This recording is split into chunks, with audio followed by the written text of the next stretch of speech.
Esiet sveicināti visi šajā vietā šodien, jo šeit un tagad tiek atvērta jauna vēstures lapuse. Šodienas darbi ir mūsu rītdienas nākotne. Un te aizsākas stāsts par ikvienu no mums. Stāsts, kas sākas katra cilvēka sirdī. Dzimtā vieta ir mūsu sirdīs, un to neviens mums nevar atņemt. Kamēr vien dzīvojam, te ir vieta ticībai, cerībai un mīlestībai. Dagdas Romas katoļu draudzes ēkā nu pat atklāta izstāde Dagdas novada vēsture. Ideja par novadpētniecības istabas vai muzeja izveidi Dagdā virmoja mūsu galvās jau sen. Taču neviena, pat vislabākā ideja, nevar tikt īstenota tukšā vietā. Un tam ir jābūt noteiktiem priekšnoteikumiem. Un galvenais no šiem priekšnoteikumiem ir cilvēks. Šoreiz man gribas pateikties diviem galvenajiem cilvēkiem un viņu palīgiem. 10 gadu atpakaļ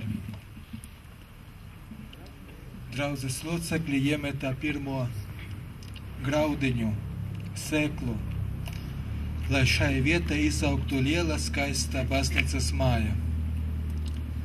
Bet mēs visi redzam, kā tās graudiņš, tā sēkliņa, kuru jūs iemetat,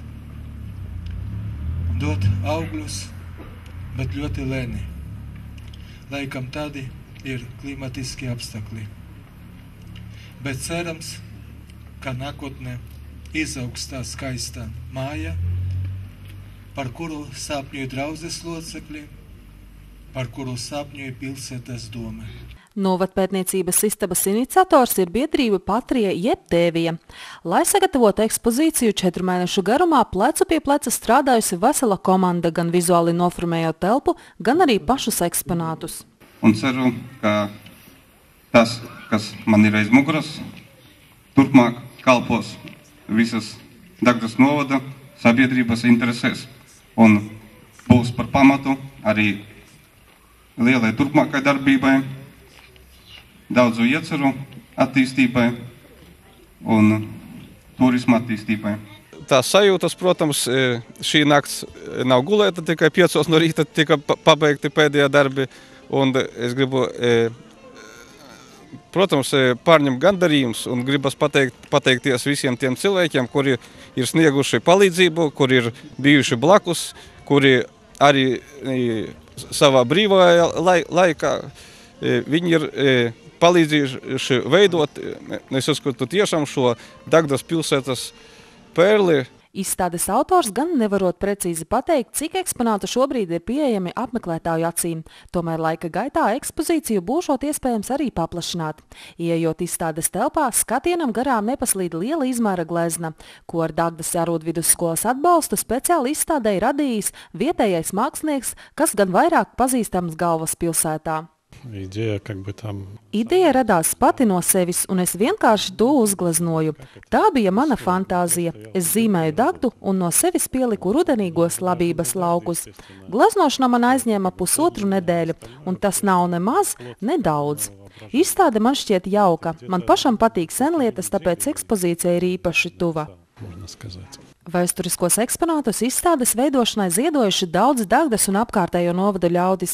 Savu ieguldījumu ir devis arī dzejnieks Jānis Rapša. Vēstures ekspozīcijai viņš dāvināja savu dzejoļu krājumu. Ka ir divu veidu vērtības – materiālās un garīgās.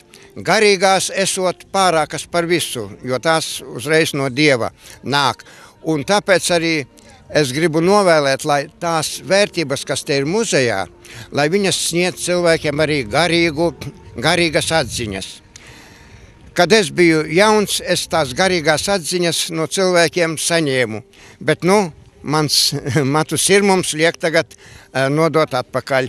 Izstādi Dagdas novada vēsture būs iespējams apskatīt piesakoties Dagdas novada turisma informācijas centrā, bet ziemas periodā vērtīgākos eksponātus, tostarp arī gleznu, izstādīs baznīcā, jo vēl līdz galam nav atrisināti tālākas ēkas celtniecības jautājumi. Ir iesniegts izskatīšanai ēkas siltināšanas projekts, un biedrībā esot sākusi materializēt arī citas idejas.